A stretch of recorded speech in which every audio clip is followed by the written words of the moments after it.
نحمده ونستعينه ونستغفره ونعوذ بالله من شرور أنفسنا ومن سيئات أعمالنا من يهده الله فلا مضل له ومن يضلل فلا هادي له وأشهد أن لا إله إلا الله وحده لا شريك له وأشهد أن محمدا عبده ورسوله أما بعد فإن أصدق الحديث كتاب الله وخير الهدي هدي محمد صلى الله عليه وسلم وشر الأمور محدثاتها وكل محدثة بدعة وكل بدعة ضلالة وكل ضلالة في النار. أعوذ بالله من الشيطان الرجيم. بسم الله الرحمن الرحيم. يا أيها الذين آمنوا اتقوا الله حق تقاته ولا تموتن إلا وأنتم مسلمون. يا أيها الناس اتقوا ربكم الذي خلقكم من نفس واحدة وخلق منها زوجها وبث منهما رجالا كثيرا ونساء واتقوا الله الذي تساءلون به والأرحام إن الله كان عليكم رقيبا. يا أيها الذين آمنوا اتقوا الله وقولوا قولا سديدا يصلح لكم أعمالكم ويغفر لكم ذنوبكم ومن يطع الله ورسوله فقد فاز فوزا عظيما. وقال الله تبارك وتعالى في موضع آخر فويل للمصلين الذين هم عن صلاتهم ساهون الذين هم يراءون ويمنعون الماعون. رب اشرح لي صدري ويسر لي امري واحلل عقدة من لساني يفقهوا قولي ربي زدني علما. موقر محترم بزرگان دین اسلام، ملت اسلامیہ کے نوجوان ساتھیوں، پردہ نشین ماؤں اور بہنوں اور عزیز بچوں، خطبہ آغاز کرنے سے پہلے چند ایک ہدایات آپ کے سامنے رکھوں گا کہ خطبہ کو بغور سماعت فرمائیں. اگر ٹیک لگانے کی ضرورت نہ ہو تو ٹیک چھوڑ دیں. اللہ رب العالمین نے اس دنیا کو دار الاسباب بنایا ہے. اس دنیا میں اللہ نے ہم انسانوں کی ضرورتوں کو پورا کرنے کے لیے، ہماری چاہتیں پوری ہو جائے اس کے لیے اشیاء، اسباب، چیزیں اس دنیا میں موجود کی ہیں. اللہ رب العالمین نے اس دنیا میں انسانوں کی ساری طرح کی ضرورتیں رکھ دی ہیں، لیکن اس کے باوجود ہم انسانوں کی ساری ضرورتیں، ساری چاہتیں اپنی چاہت کے مطابق پوری نہیں ہوتی. ضرورت کا سارا انتظام اللہ نے کیا ہے، لیکن انسان کی چاہت کی کوئی حد نہ ہونے کی وجہ سے انسان کی ضرورتیں، اس کی چاہتیں اس دنیا میں ختم نہیں ہوتی.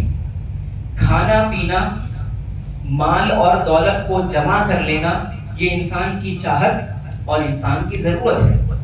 لیکن کوئی بھی انسان اپنی اس چاہت کی بھوک کو مٹا نہیں سکتا. ایک ملنے کے بعد اسے دوسرا چاہیے. یہ انسان کی پہلی فطری چیز ہے.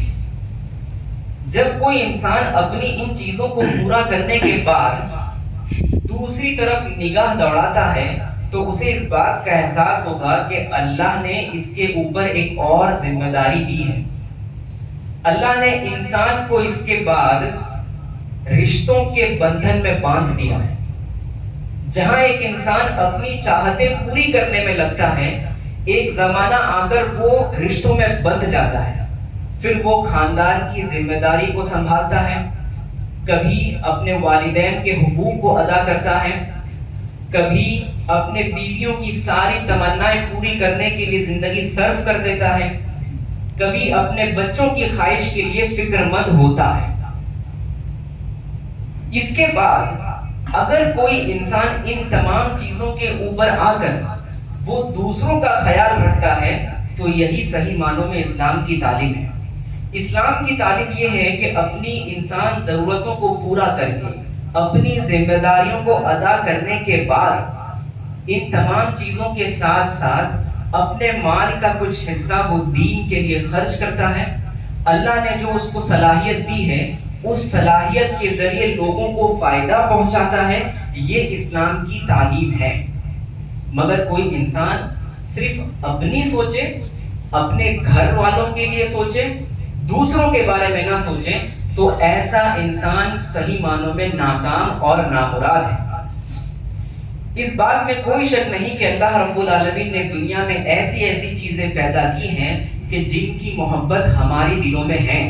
اللہ رب العالمین فرماتا ہے زُيِّنَ لِلنَّاسِ حُبُّ الشَّهَوَاتِ مِنَ النِّسَاءِ وَالْبَنِينَ وَالْقَنَاطِيرِ الْمُقَنطَرَةِ مِنَ الذَّهَبِ وَالْفِضَّةِ وَالْخَيْلِ الْمُسَوَّمَةِ وَالْأَنْعَامِ وَالْحَرْثِ ذَلِكَ مَتَاعُ الْحَيَاةِ الدُّنْيَا وَاللَّهُ عِندَهُ حُسْنُ الْمَآبِ، کہ یقیناً اللہ تعالیٰ نے لوگوں کے دلوں میں شہوتوں کی محبت ڈال دی ہے۔ شہوتوں کی محبت ہمارے لیے مزین کر دی ہے۔ کیسی شہوتیں؟ کہ عورتیں، بچے اور مال، سونے چاندی کا ایک بڑا ذخیرہ، بڑا ڈھیر، ان چیزوں کی محبت انسان کے دل میں ہوتی ہے۔ انسان کو یہ بھی پسند ہے کہ کوئی نشان لگے ہوئے گھوڑے اگر مل جائے وہ بھی اسے پسند لگتا ہے، اور چوپائے اور کھیتیاں یہ انسان کو اچھی لگتی ہے۔ اللہ نے فرمایا کہ یہ تمام کی تمام چیزیں دنیا کے فائدے اٹھانے کی چیزیں ہیں، ان کا فائدہ تم دنیا میں اٹھا سکتے ہو، لیکن یاد رکھو کہ پلٹ کر اللہ کی طرف جانا ہے، اور اللہ کے پاس جو پلٹنے کی جگہ ہے وہ سب سے بہتر ہے۔ اسی لیے کہا کہ وَاللَّهُ عِندَهُ حُسْنُ الْمَآبِ، اور اللہ کے پاس بہترین لوٹنے کی جگہ ہے۔ تو یقیناً ایک انسان عورتوں سے محبت کرتا ہے، تبھی تو عورتوں سے شادی کی جاتی ہے۔ اگر یہ محبت اللہ دلوں میں نہ ڈالتا تو کوئی انسان شادی نہ کرتا۔ بچوں کی محبت اگر انسان کے دل میں نہ ہوتی تو انسان کی نسل ختم ہو جاتی، اور مال کی محبت انسان کے دل میں نہ ہوتی تو سارے لوگ گھر پر چپ چاپ بیٹھے رہتے، کوئی کام پر نہیں نکلتا۔ دنیا کا نظام اسی محبت کی وجہ سے چلتا ہے۔ اللہ نے ان چیزوں کی محبت ڈال دی ہے، اسی سے دنیا کا نظام چلتا ہے۔ لیکن یہ محبت انسان کے سارے اعمال پر غالب آ جائے اور انسان اپنے مقصد کو بھول جائے، ایسا انسان صحیح معنوں میں ناکام ہے۔ اس محبت کو ہم دل سے نہیں نکال سکتے، لیکن اس محبت کو ہم اپنے قابو میں رکھ سکتے ہیں۔ یہ محبت اگر قابو میں ہے، مقصد یاد ہے، تو ایسا انسان کامیاب ہے، لیکن مقصد بھول جائے انسان تو ایسا انسان ناکام اور نامراد ہے۔ اللہ رب العالمین فرماتا ہے المال والبنون زینت الحیات الدنیا، کہ یہ مال اور یہ اولاد دنیا کی زینت ہے، دنیا کی رنگین چیزیں ہیں۔ والباقیات الصالحات خیر عند ربک ثوابا وخیر املا، لیکن باقی رہنے والا اچھا عمل، باقی رہنے والی نیکیاں تمہارے لیے تمہارے رب کے پاس بہتر چیز ہے۔ ثواب کے اعتبار سے، امید جس سے لگائی جائے اس اعتبار سے، باقی رہنے والی نیکیاں ان دونوں چیزوں سے بہتر ہے۔ اس آیت میں اللہ رب العالمین نے صرف نیکیاں نہیں کہا، بلکہ کہا کہ والباقیات الصالحات، کہ وہ نیکیاں جو باقی رہتی ہیں۔ معلوم ہوا کہ دنیا میں ایک انسان چاہے مال حاصل کر لے، چاہے اولاد کی کثرت ہو جائے، یہ ایک حد تک ہے، یہ ایک لمیٹڈ پیریڈ تک انسان کو فائدہ پہنچاتی ہے۔ لیکن اگر کوئی اس کے بدلے کوئی باقی رہنے والی نیکیاں کر لے جائے تو یہ اس کے لیے بہترین سودا ہے۔ یقیناً دنیا میں ایک انسان کے پاس مال کا ہونا یہ عزت کی بات ہے۔ جس کے پاس مال ہوتا ہے لوگ اس کی عزت کرتے ہیں، جس کے پاس اولاد ہوتی ہے اس کی ایک الگ شان ٹھان ہوتی ہے، اس کا ایک ٹھاٹ باٹ الگ ہوتا ہے سماج میں۔ لیکن ان تمام چیزوں کے باوجود بھی اس کے بعد بھی تو ایک زندگی ہے۔ دنیا میں مال اولاد حاصل کرنے کے بعد بھی ہمیں یہ تو سوچنا ہے کہ اس زندگی کے بعد پلٹ کر ایک اور زندگی کی طرف جانا ہے۔ یہ ساری چیزیں جمع کرنا ایک اچھی چیز ہے، لیکن زندگی اس کے جمع کرنے میں گزار دینا یہ بہت بری چیز ہے۔ آج لوگوں کی سوچ، لوگوں کی فکر ایسی ہو چکی ہے کہ آج جوانی ہے جو جلدی جلدی جمع کر لو، بڑھاپے میں کام آئے گا. ان بچوں کی پرورش اچھے سے کرو، یہ بچے آگے چل کر بڑھاپے میں ہماری لاٹھی بنے گی. وہ کہتے ہیں نا کہ بارش کے دن یہ چھتری کام میں آئے گی. تو آج اس فکر میں لوگ اپنی زندگی گزار رہے ہیں. الگ الگ طریقے سے لوگ اپنی زندگی کو بہتر بنانے کے لیے، دنیا کی زندگی کو کارآمد بنانے کے لیے محنتیں کر رہے ہیں. کوئی فکس ڈپوزٹ کی چیزیں اپنی زندگی میں لاگو کر رہا ہے. لیکن صحیح معنوں میں دیکھا جائے کہ ان چیزوں سے جب ہم امید لگاتے ہیں، بچوں سے، مال سے، ہمارے کاروبار سے جب امیدیں لگائی جاتی ہیں تو یہ امیدیں کبھی نہ کبھی ضائع ہو جاتی ہیں. ہم نے کئی مثالیں دیکھی ہوں گی کہ جنہوں نے اپنی زندگی میں کئی چیزیں حاصل کر لی، لیکن آخری وقت میں وہ سارا کا سارا معاملہ ان کے کوئی بھی کام نہ آ سکا. تو معلوم ہوا یہ تمام چیزیں یقیناً فائدے کی چیز ہیں، لیکن جب یہ چیزیں ضائع ہو جاتی ہیں تو انسان کے اوپر برا وقت آتا ہے. اور وہ انسان جس پر ایسا برا وقت آیا ہے، یقین جانیے آخرت میں اس انسان کا حال اس سے بھی بدتر اور برا انجام والا ہوگا. تو ہمیں کیا کرنا چاہیے؟ ہمیں اس چیز پر توجہ دینے کی ضرورت ہے کہ ہم باقی رہنے والی نیکیوں کے اوپر توجہ دیں، کہ جسے انسان نیکی سمجھ کے کرتا ہو اور اس کے بعد برباد نہ کرتا ہو. ایسی نیکیاں ہیں جو انسان کرنے کے بعد برباد کر دیتا ہے، کبھی ریاکاری کے ذریعے، کبھی کسی کے ساتھ اچھا سلوک کر کے احسان جتانے کی صورت میں. تو کئی طرح کی چیزیں ہیں جو انسان کے نیکیوں کو برباد کر دیتی ہے. لیکن عقل مند انسان وہ ہے جو آگے باقی رہنے والی نیکیوں کو اللہ کے پاس بھیجے. یہ دنیا کی چیزیں ایسی چیزیں ہیں جو چھوڑ جاتی ہیں. یا تو آپ ان چیزوں کو چھوڑ جائیں گے یا تو یہ چیزیں تمہیں چھوڑ کر چلے جائیں گے. بادشاہ چلے گئے ہیں، ہم کون سی چیز ہیں؟ یہ رشتہ بھی جو ہم سمجھتے ہیں کہ ہم اپنے بچوں کے ساتھ اچھا سلوک کر رہے ہیں، یہ بھی مرنے کے وقت کوئی کام میں نہیں آنے والے. یہاں تک کہ اللہ رب العالمین نے تو ایک عجیب نقشہ کھینچا کہ جس رشتوں کی وجہ سے تم اپنی زندگی کو برباد کر رہے ہو، یہ رشتہ بھی کل قیامت کے دن کچھ کام میں نہ آئے گا، بلکہ ایک انسان ان رشتوں سے بھاگے گا. اللہ نے کیا فرمایا؟ یوم یفر المرء من اخیہ، کہ جس دن آدمی اپنے بھائی سے بھاگے گا، وامہ وابیہ، اپنے ماں اور باپ سے بھاگے گا، اپنے بیوی اور بچوں سے بھاگے گا، اور ہر شخص اپنی فکر میں گرفتار ہوگا. تو سوچئے ایک ایسا دن بھی آئے گا کہ جس کے پیچھے ہم نے زندگی کا ایک بڑا وقت گزار دیا، جن کی کامیابی کے پیچھے ہم نے ایک زندگی کا ایک اہم حصہ گزار دیا، وہ چیز بھی کل قیامت کے دن کام نہیں آئے. تو یہ بات تو ہمارے سامنے واضح ہو گئی ہوگی کہ دو طرح کے انسان ہیں. ایک وہ انسان جو اپنی اور اپنی فیملی کے ساتھ ساتھ دوسروں کا بھی خیال کرتا ہے، وہ اپنا مال کا حصہ اللہ کے راستے میں لگاتا ہے.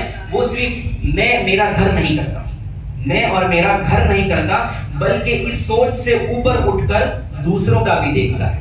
اور دوسرا انسان وہ ہے جو نماز پڑھتا ہے، اذکار کرتا ہے، اپنی فکر میں لگے رہتا ہے اور سوچتا ہے کہ بس میرا گھر ٹھیک ہو جائے، باقی دنیا جیسی زندگی گزارے انہیں گزارنے دو، میں اور میرا گھر برابر ہو جائے.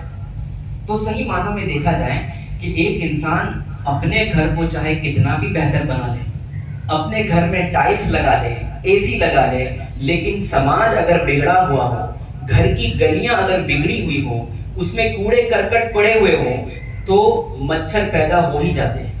اور پھر وہ مچھر ایک نہ ایک دن گھر میں آ کر لوگوں کو، گھر کے افراد کو بیمار، ملیریا جیسی بیماریاں دے جاتے ہیں. تو معلوم ہوا کہ کامیابی اس میں ہے کہ ایک انسان صرف اپنا اور اپنا نہ دیکھے، بلکہ اس چیز سے اٹھ کر سماج اور معاشرے میں جو لوگ محتاج ہیں، جن کو ضرورت ہے، ان کے لیے فائدہ مند انسان بنے. یہی اسلام کی تعلیم ہے اور یہی اسلام کی فکر ہے. اسی لیے اللہ کے نبی صلی اللہ علیہ وسلم فرماتے ہیں، خیر الناس من ينفع الناس، لوگوں میں سب سے بہترین انسان وہ ہے جو دوسروں کے لیے نفع بخش ہو، جو دوسروں کو فائدہ پہنچاتا. اگر یہ سوچ اسلام نہیں دیتا تو سوچئے مدد کرنے والا، مدد مانگنے والا مدد مانگتے مانگتے تھک جاتا، لیکن کوئی مدد کے لیے نہیں آتا، کیونکہ ہر ایک انسان اپنی فکر میں لگا ہوا ہے۔ کوئی عالم دین ہم لوگوں کو دین کی بات نہیں سکھاتا، وہ دین کی بات سیکھ کر اپنا اور اپنا دیکھ لیتا، اسے دوسروں کو بتانے کی کیا ضرورت تھی۔ لیکن اسلام نے یہ تعلیم دی ہے۔ اللہ یہ جانتا تھا کہ اگر یہ نظام رہا تو دنیا کا سارا معاملہ الٹ پلٹ ہو جائے گا، بگڑ جائے گا۔ اسی لیے اسلام کی ایک عظیم تعلیم، ایک بنیادی تعلیم یہ ہے کہ ایک انسان دنیا میں خود غرض نہ بنے، بلکہ وہ ایسا انسان بنے کہ جس سے دوسروں کو فائدہ ہوتا، دوسرے اس سے فائدہ اٹھانے والے ہوں، ایسا انسان بننا ہے۔ اور اللہ کے نبی صلی اللہ علیہ وسلم نے ایسے ہی انسان کو سب سے بہترین انسان بتایا ہے۔ یہ مال اور دولت یقیناً دنیا کی نعمت ہے، لیکن اگر یہی نعمت دماغ میں بس رکھ جائے، دماغ کو قابو کرنے لگے، تو یہی مال اور دولت ہلاکت کی وجہ بن جاتی ہے۔ اسی لیے اللہ رب العالمین نے فرمایا، یا ایھا الذین آمنوا لا تلھکم اموالکم ولا اولادکم عن ذکر اللہ، کہ اے وہ لوگوں جو ایمان لائے ہو، تمہارا مال، تمہارے بچے تمہیں اللہ کی عبادت سے غافل نہ کر دے۔ معلوم ہوا کہ مال اور دولت کچھ انسانوں کو اللہ کی عبادت سے، اللہ کے سارے احکامات سے غافل کر دیتی ہے۔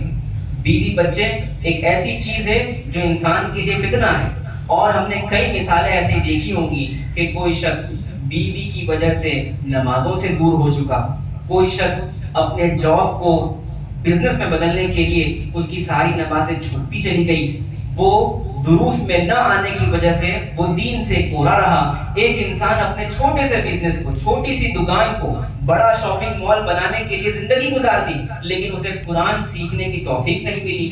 ایک آدمی اپنے بچے کے کریئر اور فیوچر کے لیے اتنا چنتت ہو گیا، اس قدر فکر مند ہو گیا کہ نہ وہ خود اسلام کے اندر آیا اور نہ اس نے بچے کو اسلام کی تعلیم دی۔ ایسی آپ کو کئی مثالیں مل جائیں گی۔ معلوم ہوا کہ اللہ رب العالمین کو، اللہ رب العالمین کے احکام کو، اللہ نے جو ذمہ داری ڈالی ہے، ان تمام چیزوں کو سب سے پہلے رکھا جائے، اس کے بعد ہماری ضرورتوں کو بعد میں رکھا جائے۔ سب سے پہلا کام ہمارا یہ ہے کہ اللہ اور اللہ تعالیٰ کے احکامات کو سب سے اونچا سمجھیں، ہم اپنی زندگی کا مقصد سمجھیں، اور ہماری ضرورتیں، ہماری چاہتیں اس کے بعد آنے والی۔ یہی اسلام کی تعلیم ہے۔ ہم اس چیز کو یاد رکھیں کہ مقصد پہلے، ضرورت بعد میں۔ ہم اس چیز کو ہر نماز میں اس کا اعتراف کرتے ہیں، ایاک نعبد و ایاک نستعین، کہ ہم تیری ہی عبادت کرتے ہیں اللہ، اور اللہ تجھ ہی سے مدد مانگتے ہیں۔ اللہ تیری عبادت کرتے ہیں، یہ ہمارا مقصد ہے۔ اللہ کی عبادت کرنا ہمارا مقصد ہے۔ اللہ نے فرمایا، وما خلقت الجن والانس الا لیعبدون، ہم نے انسانوں اور جناتوں کو اس لیے پیدا کیا کہ وہ ہماری عبادت کریں۔ تو عبادت کرنا ہمارا مقصد ہے۔ اور کیا کہا، وَإِيَّاكَ نَسْتَعِينُ، اور اللہ ہم تجھی سے مدد مانگتے ہیں۔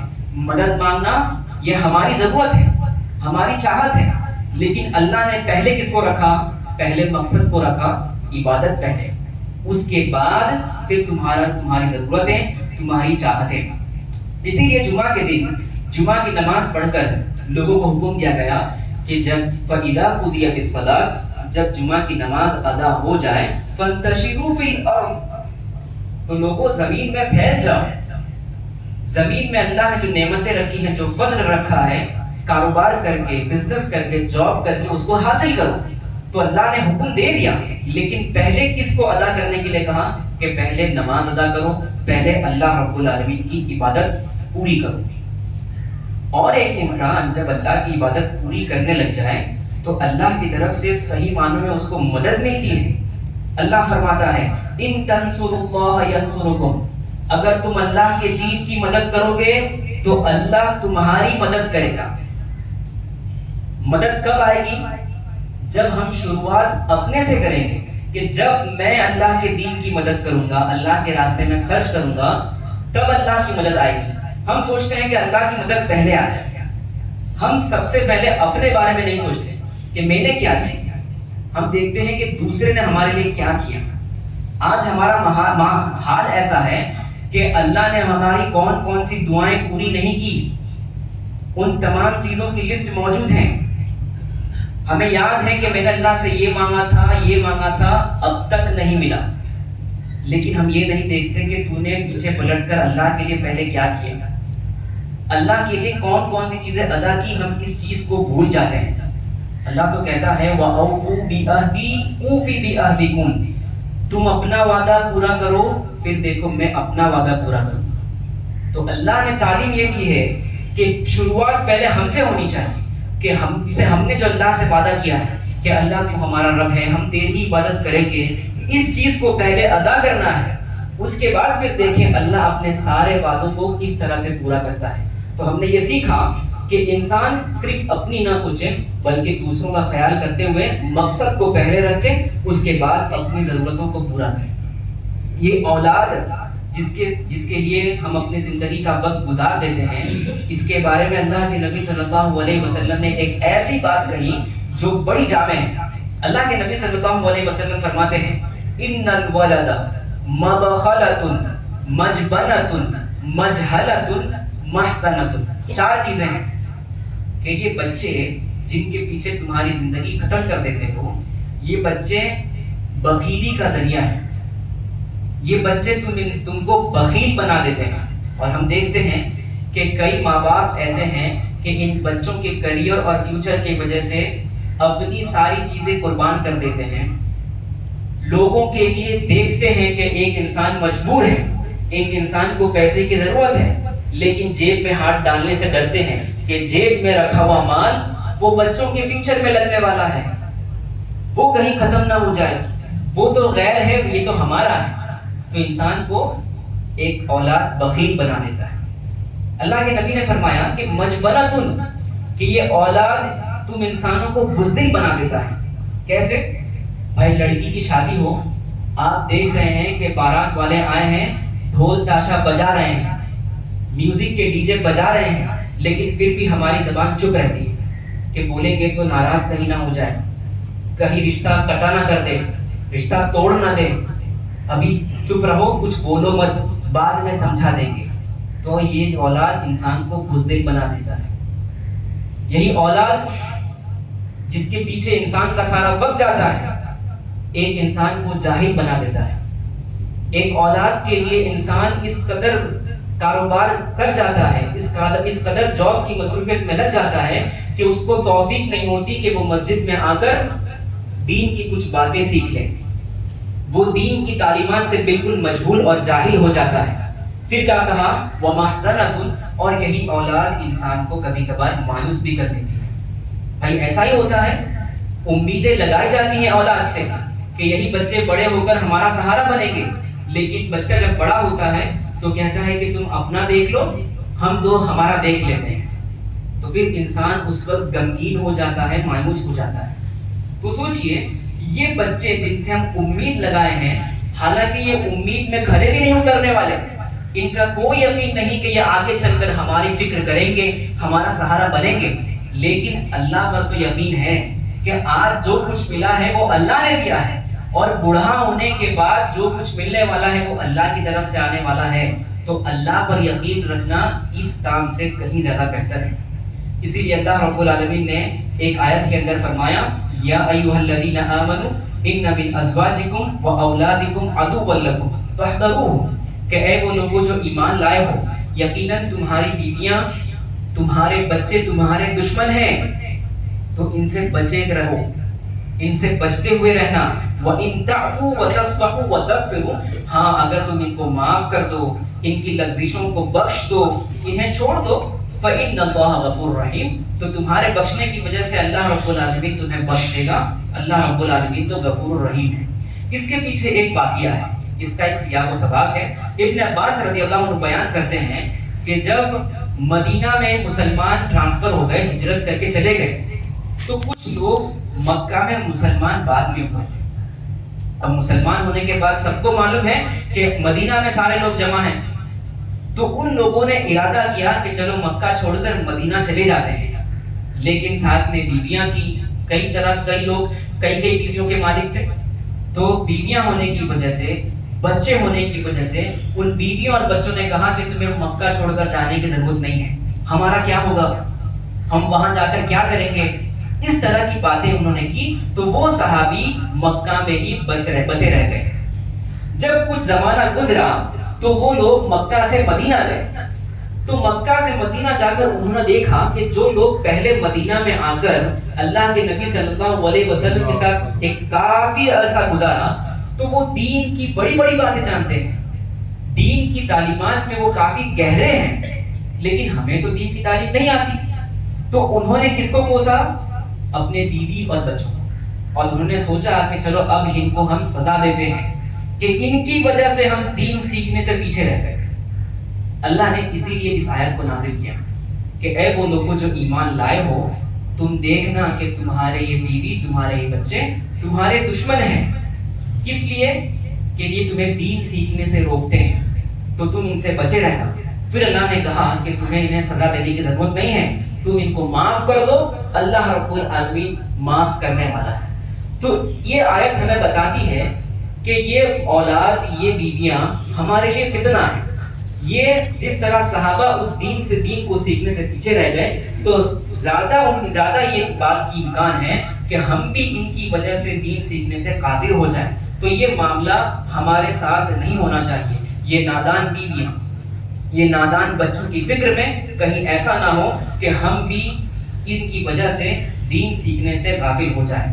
میرے محترم بھائیوں, کہ ایک انسان جب ان کے پیچھے اپنی فکر, اپنے گھر والوں کی فکر میں لگا رہتا ہے اور دوسروں کو چھوڑ دیتا ہے, تو ایسے انسان کا بھی انجام اچھا نہیں ہوتا.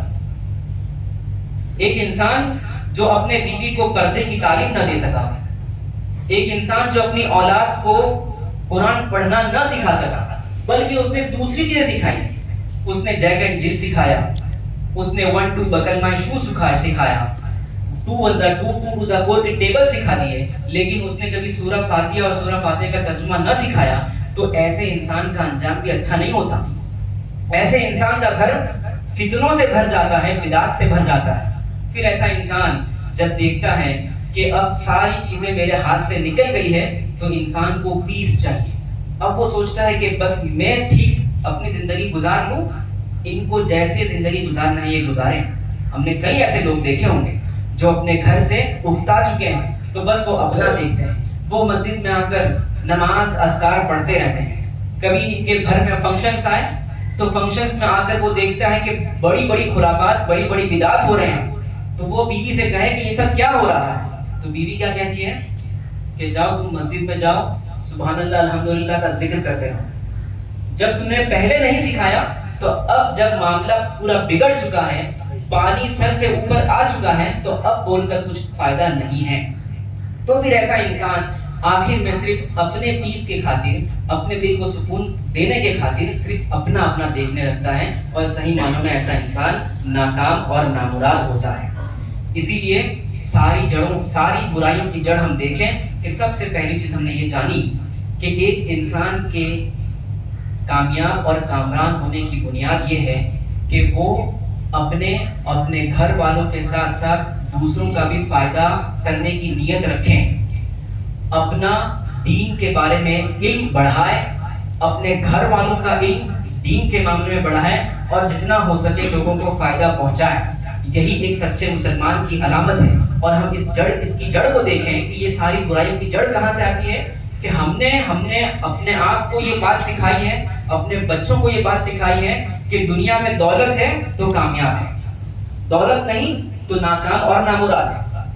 اللہ کے نبی صلی اللہ علیہ وسلم نے فرمایا کہ یہ مال ایسی چیز ہے کہ لو کان لابن آدم, کہ اگر آدم کے بیٹے کے پاس وادیان من مال, کہ 2 پہاڑ کے وادی برابر اس کے پاس مال جمع ہو جائے. پہاڑ کا وادی وہ حصہ ہوتا ہے جہاں پانی سب سے زیادہ جمع ہوتا ہے. تو سب سے زیادہ جمع ہوا مال اگر اس کے پاس 2 وادیاں ہو جائیں, تو وہ تیسرے وادی کی تلاش میں لگے گا. انسان کا پیٹ مال بھرنے کے اعتبار سے کبھی نہیں بھرے گا. ہاں, جب وہ مٹی کے پاس چلے جائے گا, مر جائے گا, تو مٹی اس کا پیٹ بھر دے گی.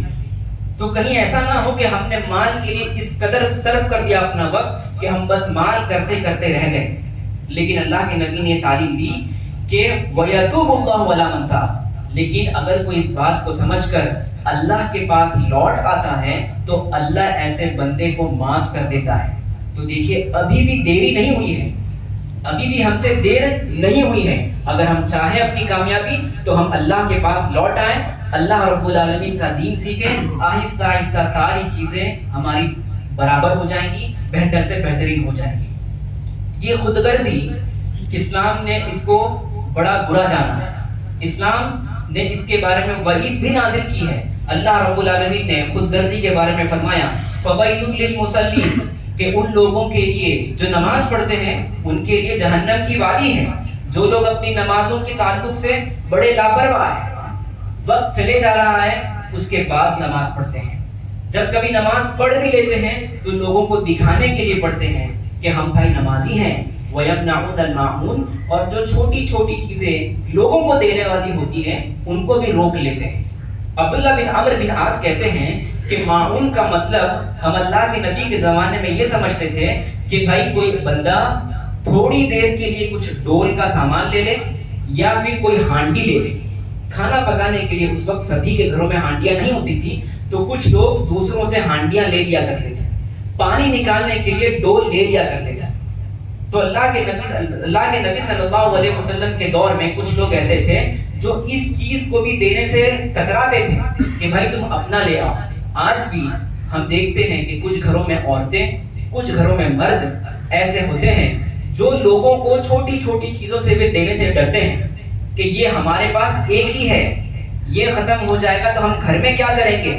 تو اسلام کا مزاج ایسا نہیں ہے. اسلام کی تعلیم یہ ہے کہ جو چھوٹی چھوٹی چیزیں عاریتاً دی جاتی ہے وہ دے دینی چاہیے. انس رضی اللہ تعالیٰ عنہ بیان کرتے ہیں کہ اللہ کے نبی صلی اللہ علیہ وسلم نے فرمایا والذی نفسی بیدی, قسم ہے اس ذات کی جس کے ہاتھ میں میری جان ہے, لا یزع اللہ رحمتہ الا علی رحیم, کہ اللہ رب العالمین دنیا میں اس آدمی پر رحم نہیں کرے گا جو دوسروں پر رحم نہیں کرتا. تو صحابہ کرام نے کہا قول یا رسول اللہ کلنا یرحم, کہ اے اللہ کے نبی صلی اللہ علیہ وسلم معاملہ تو ایسا ہے کہ ہم میں سے ہر ایک شخص کسی نہ کسی پر تو رحم دکھاتا ہی ہے, کسی نہ کسی کے تعلق سے وہ رحیم ہوتا ہی ہے. تو اللہ کے نبی نے کہا لیس برحمت احدکم صاحبہ, کہ یہاں یہ بات نہیں ہو رہی ہے کہ تم اپنے اپنوں پر رحم دکھاتے رہو, بلکہ یہ بات ہو رہی ہے یرحم الناس کافہ, کہ تم دوسرے لوگوں کے لیے جن کا تعلق تمہارے سے نہیں ہے ان تمام لوگوں کے لیے رحیم ہو جاؤ, ان کی بات چل رہی ہے. تو یہاں تعلیم دی جا رہی ہے کہ ایک انسان پر رحم اس وقت ہوتا ہے جب وہ دوسروں کے تحت, وہ لوگ جن کا تعلق اس بندے سے نہ ہو, دوسرے لوگ غیر کے لوگ ان کے تعلق سے وہ رحیم ہو جائے, تب جا کر انسان کے اوپر اللہ کی طرف سے رحم کی جاتی ہے.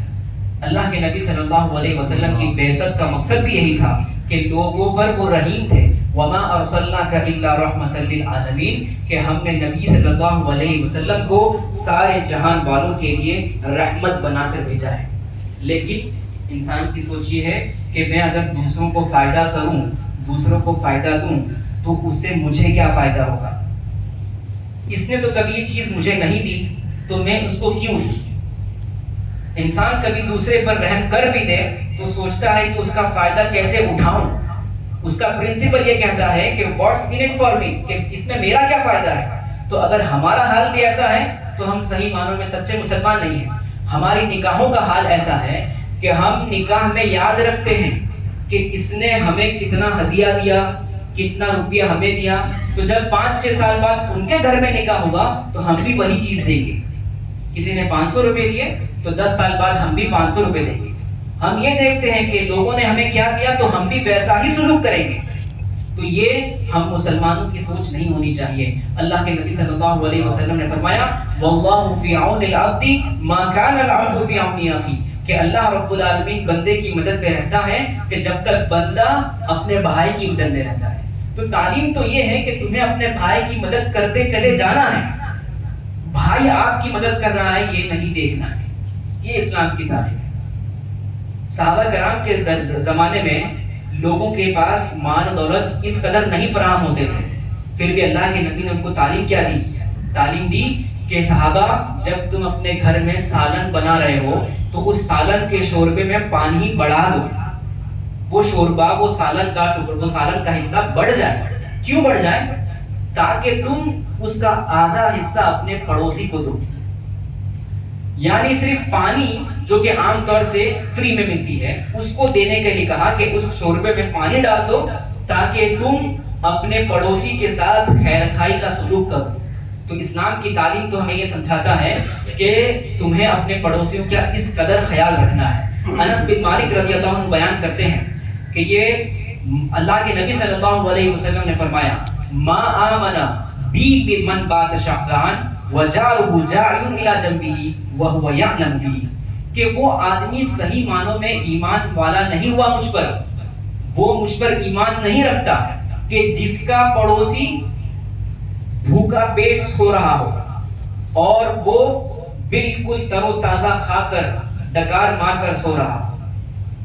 اللہ کے نبی کہتے ہیں کہ وہ آدمی پیٹ بھر کر کھایا ہو اور اس کا پڑوسی بھوکا پیٹ کروٹ بدل رہا ہو اور اسے معلوم ہو کہ وہ بندہ بھوکا ہے، تو اس کے نبی صلی اللہ علیہ وسلم نے کہا کہ اس کا ایمان کامل نہیں، وہ بندہ مجھ پر صحیح معنوں میں ایمان نہیں رکھتا.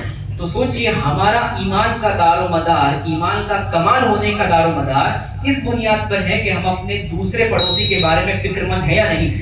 اگر یہ فکر مندی نہ ہو، اگر ہم جان بوجھ کر ان کو چھوڑ دیں، ان کے حال میں چھوڑ دیں، ہم سوچیں کہ ان کو پریشانی آئی ہوئی ہوگی تو اس کے گھر والے بھی تو ہوں گے، اس کے خاندان والے ہیں، اس کے دوست احباب ہوں گے، وہ آ کر مدد کر دیں گے. اس کے دوست احباب یہ سوچ میں ہوں گے کہ بھائی اس کا پڑوسی اس کی ہیلپ کر دے گا، اور صورت حال یہ ہوئی کہ وہ آدمی کو مدد ہی نہ ملی تو پھر وہ پڑوسی کل قیامت کے دن آپ کی گریبان پکڑے گا. عبداللہ بن عمر رضی اللہ عنہ بیان کرتے ہیں کہ اللہ کے نبی صلی اللہ علیہ وسلم نے فرمایا کم من جار متعلق بجارہ یوم القیامہ، کتنے پڑوسی ایسے ہوں گے کل قیامت کے دن کہ جو لوگ اپنے پڑوسی کو اللہ کی یہاں پکڑ کر رکھوا دیں گے. کتنے پڑوسی ایسے ہوں گے کہ ان کا پڑوسی اللہ کے سامنے ان کو پکڑوا کر رکھ دے گا. وہ پڑوسی کہے گا کہ یا ربی، اے میرے رب، ھذا اغلق باب حدونی فمنع معروفہ، کہ یہ بندہ جب میں پریشان تھا، میں اس کا پڑوسی تھا، یہ میرا پڑوسی تھا، مجھے گھر میں پریشانی تھی، میں اس کے دروازے پر گیا، اس نے کوئی میرے ساتھ حسن سلوک نہیں کیا، کوئی بھلائی نہیں کی، بلکہ اوپر سے میرے منہ پر دروازہ بند کر دیا. آج ایسا ہی ہوتا ہے کہ اگر ہمارے پڑوسی نے ہمارے پارکنگ کی جگہ لے لی ہو، میرے پارکنگ میں اس نے اپنی گاڑی رکھ لی ہو، تو اس سے اب بات بند، اس کے گھر میں آنا جانا بند. اگر اس کے گھر میں کوئی معاملہ ہو بھی جائے تب بھی مجھے نہیں جانا.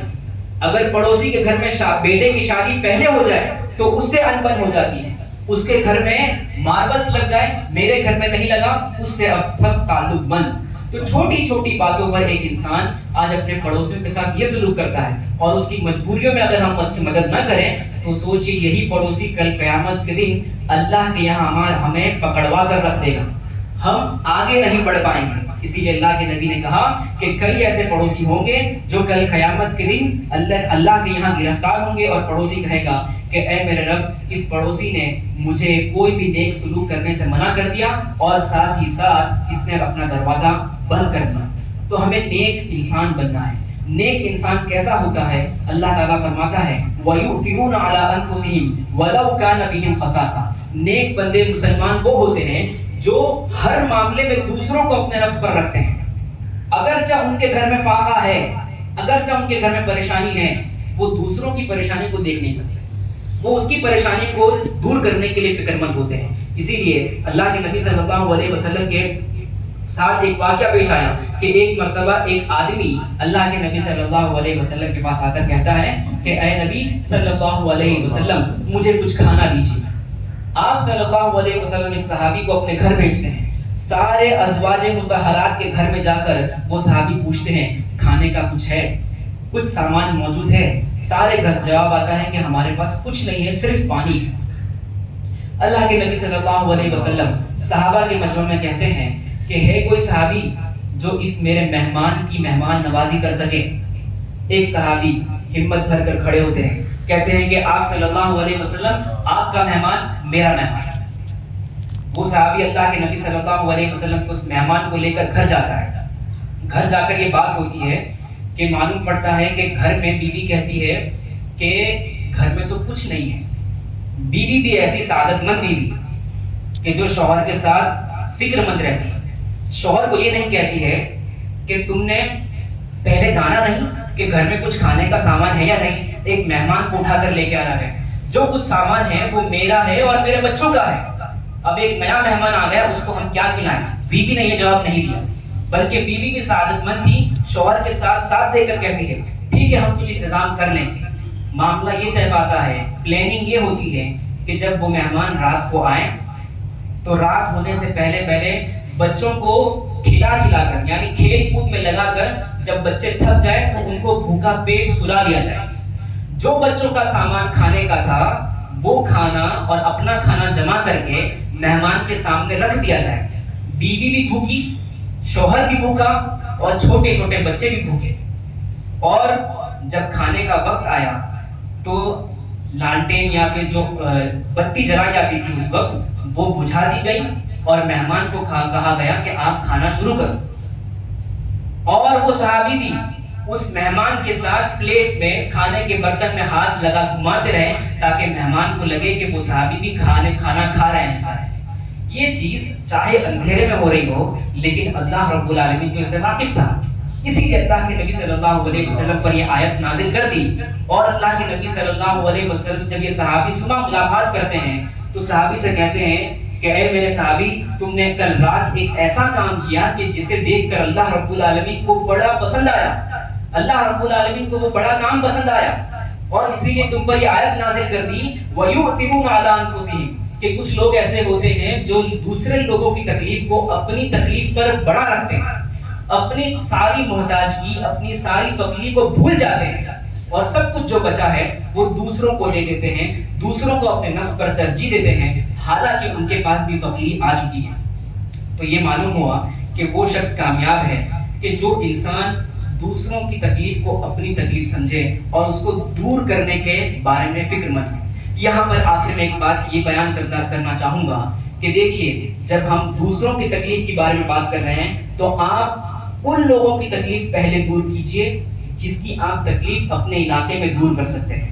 کچھ لوگ اس چیز کو بنا کر دوسرے ملک دوسرے سلطنت کو گالیاں دیتے ہیں, دوسرے سلطنت کو برا بھلا کہتے ہیں کہ فلسطین میں اس جگہ اس جگہ مسلمانوں کو تکلیف دی جا رہی ہے, وہ کچھ نہیں کر رہے ہیں. تو سوال پیدا ہوتا ہے کہ آپ اپنے پڑوسی کے تعلق سے کیا کر رہے ہیں.